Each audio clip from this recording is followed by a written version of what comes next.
திருச்சி கிராப்பட்டி பகுதியில் வெள்ள நீர் சூழ்ந்து உள்ளதால் மக்களின் இயல்பு வாழ்க்கை பாதிக்கப்பட்டுள்ளது. இதுகுறித்த கூடுதல் விவரங்களை செய்தியாளர் அருண்குமார் வழங்க கேட்கலாம். அருண்குமார், திருச்சியில் 2 நாட்களாக தொடர் மழை காரணமாக வெள்ளம் ஏற்பட்டிருக்கிறது. மக்கள் எப்படி இருக்கிறார்கள்? விரிவான தகவல்கள் சொல்லுங்க.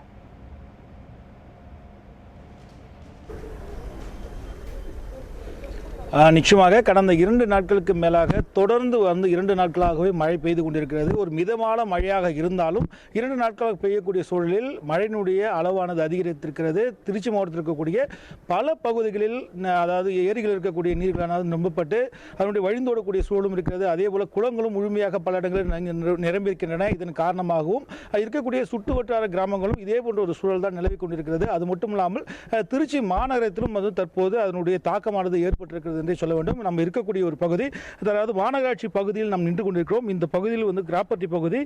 இந்த பகுதியில் இருக்கக்கூடிய அந்த பகுதிகள் முழுக்க, அதாவது அன்பு நகர் உள்ளிட்ட பல பகுதிகள் தற்போது வெள்ள நீரின் காரணமாக சூழ்ந்திருக்கிறது என்று பார்க்கும்போது இந்த பகுதியில் இருக்கக்கூடிய ஏரிகள் பல இடங்களிலும் ஏரிகளும் ஆறுகளும் முழுமையாக நிரம்பியதன் காரணமாக அங்கிருந்து வரக்கூடிய உபரி நீரானது முழுமையாக இந்த பகுதியை கடந்து செல்லக்கூடிய ஒரு சூழல் இருக்கிறது. அதன் காரணமாக KK நகர் பகுதியில் இருந்து கடந்து கிருஷ்ணமூர்த்தி நகர், இருக்கக்கூடிய கிராப்பட்டி அன்பு நகர் உள்ளிட்ட பல பகுதிகளில் தற்போது முழங்கால் அளவிற்கு பல இடங்களில் வெள்ள நீர் சூழ்ந்திருக்கிறது. இதன் காரணமாக இயல்பு வாழ்க்கையானது மக்களுக்கு முற்றிலுமாக பாதிக்கப்பட்டிருக்கிறது. இதன் காரணமாக காலையிலேயே, அதாவது முன்னெச்சரிக்கை நடவடிக்கை காரணமாக பள்ளி கல்லூரிகளுக்கு விடுமுறை இந்த மாவட்டத்திற்கு அறிவிக்கப்பட்டிருக்கிறது. இருப்பினும் இந்த பகுதிகள் முழுமையாக ஒரு இயல்பு வாழ்க்கை பாதிக்கப்பட்டிருக்கிறது. இருக்கக்கூடிய 4 சக்கர 2 சக்கர வாகனங்கள் முழுமையாக வெள்ள நீர் சூழ்ந்திருக்கக்கூடிய காட்சியை நம்மால் பார்க்க முடிகிறது.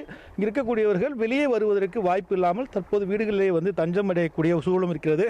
இந்த மாதிரி ஒரு சூழலில் இந்த அன்பு நகர் பகுதியில் இருக்கக்கூடிய பிரச்சனை என்று பார்க்கும்போது கடந்த 25 ஆண்டு காலமாக இந்த பிரச்சனையானது நிலவி கொண்டிருக்கிறது என்றே சொல்ல வேண்டும். இங்கு இருக்கக்கூடிய மக்களும் இருக்கிறார்கள்.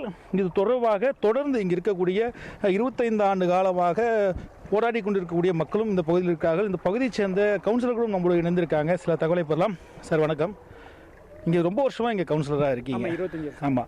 அப்போ இங்கே ஏன் இந்த தண்ணியை உங்களால் வெளியேற்றுவதற்கு வாய்ப்பு இல்லை? ஏன்னா கடந்த முறையும் இதே பிரச்சனை தான், இந்த முறையும் இதே பிரச்சனை அப்படின்றப்ப ஏன் உங்களால் வெளியேற்ற முடியும்? அதாவதுங்க, இது அங்கே கீரனூர்லேருந்து மண்டையூர், மாத்தூர், ஏர்போர்ட்டு அந்த தண்ணி ஃபுல்லாகவே இங்கே வந்துட்டு இருக்கு. முன்ன இதில் 3 குளம் இருந்துச்சு.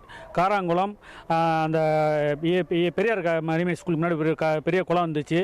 அந்த குளம்லாம் நிறைஞ்சு அப்படிஞ்சு அதெல்லாம் சில வீடுங்கள்லாம் ஆயிடுச்சு. அதனால் தண்ணிகள் இப்போ 2006 பயங்கரமான தண்ணி வந்துக்கிட்டு இருந்துச்சு.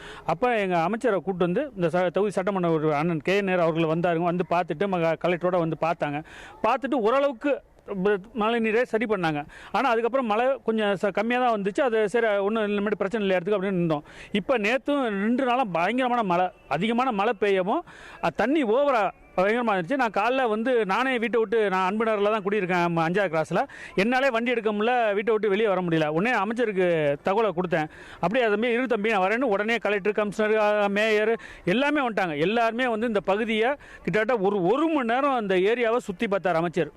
வேறு எந்த ஏரியாவும் பார்க்கல. சிஎம் திருநெல்வேலிக்கு நான் போகணும் அனுப்பிவிடுவாங்க சொல்லுவோம். இருந்தாலும் நம்ம தொகுதியை கண்டிப்பாக பார்ப்போம். 1 மணி நேரம் இந்த ஏரியாவெல்லாம் சுற்றி பார்த்துட்டு கிருஷ்ணமூர்த்தி நகர், ராஜராஜா நகர் அந்த பகுதியெல்லாம் சுற்றி பார்த்துட்டு இந்த தண்ணி இங்கிட்டு தடுத்து அந்த நேஷனல் ஹைவே ரோட்டுக்கு அங்கிட்டு கொண்டு போய் தண்ணியை கொண்டு போய் விடுறதுக்கான ஏற்பாடு கலெக்டர் முடிவு பண்ணியிருக்காங்க. அதுக்கப்புறம் கலெக்டர், மேயரையும் நீங்கள் இருந்து பார்த்துட்டு இதுக்கான நடவடிக்கை உடனே எடுங்க. நான் ரொம்ப வருஷமாக இந்த பிரச்சனை வந்துகிட்டே இருக்கு. நான் 2006 திருப்பி 10 வருஷத்துக்கு அப்புறமும் இதே பிரச்சனை கூட இனிமேட்டு அடுத்த இதில் இந்த பிரச்சனை வரக்கூடாதுன்னு அதிகாரிகளுக்கும் கலெக்டர் அவர்களும் சொல்லியிருக்காங்க. அதனால் அதிகாரிகள் கலெக்டர்லாம் எல்லா இடமும் பார்த்துருக்காங்க.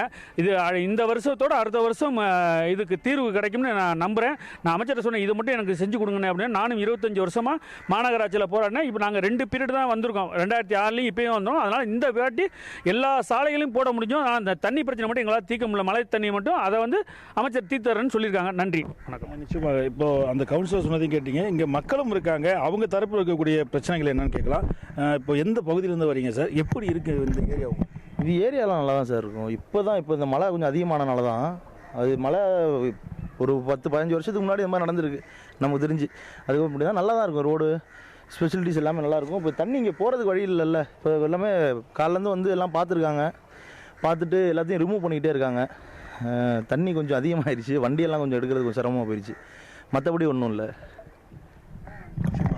மேலும் சிலர் வந்து இங்கே இருக்காங்க. இந்த பகுதியில் வந்து அதாவது இங்கே இருக்கக்கூடிய மக்கள் வந்து அங்கே செல்வதற்கு வழி இல்லாமல் பல இடங்கள் வந்து முழுமையாக அந்த வீட்டுக்குள்ளே வந்து தண்ணி வந்து போயிடுச்சு. அந்த மாதிரி ஒரு சூழலும் இருக்குது. இப்போ நீங்கள் எந்த பகுதி சார்? உங்கள் வீடெல்லாம் எப்படி இருக்குது? எங்கள் வீடெல்லாம் வீடு ஃபுல்லாகவே தண்ணி தான் சார். ஒன்றும் பண்ண முடியல. பால் பாக்கெட் வாங்க தான் நடந்து போய்கிட்டு இருக்கேன். அந்தளவு கூட அங்கே கடையெல்லாம் ஒன்றுமே கிடையாது. ரொம்ப சிரமம். ரோடு வசதி நல்லா இருக்குது. பட் தண்ணி போகிறதுக்கு மட்டும் கொஞ்சம் இல்லை, இது கடந்த முறையும் இதே மாதிரி இந்த இடத்துல தண்ணி வந்துச்சு அப்படின்றப்போ அது சீர் செய்கிறதுக்கு ஏதாவது கேட்டிருக்கீங்களா? என்ன சொல்கிறாங்க? இது 5 வருஷமாக கட்டி விட்ருக்கோம் சார். இதுவரையும் இது சீசமயத்துக்கு இதுவரையும் ஒரு நடவடிக்கை எடுக்கல சார். அவங்க இப்படியே தான் சார் இருக்குது. நிச்சயமாக. அதாவது இந்த தண்ணீரானது அது காலையில் இருந்ததை விட தற்போது வந்து அந்த நேரத்திற்கு நேரம் அதிகரித்து கொண்டிருக்கக்கூடிய சூழலை நம்மால் பார்க்க முடிகிறது. இது வரக்கூடிய சூழல்கள் வந்து இந்த ஏதாவது ஒரு பிரதான பகுதி இந்த வந்து மாநகராட்சிக்குள் இந்த மாதிரி ஒரு சூழல் ஏற்பட்டிருப்பது இந்த மக்களுக்கான ஒரு இயல்பு வாழ்க்கையை முற்றிலுமாக பாதித்திருக்குது என்றே சொல்ல வேண்டும். விவரங்களுக்கு நன்றி அருண்.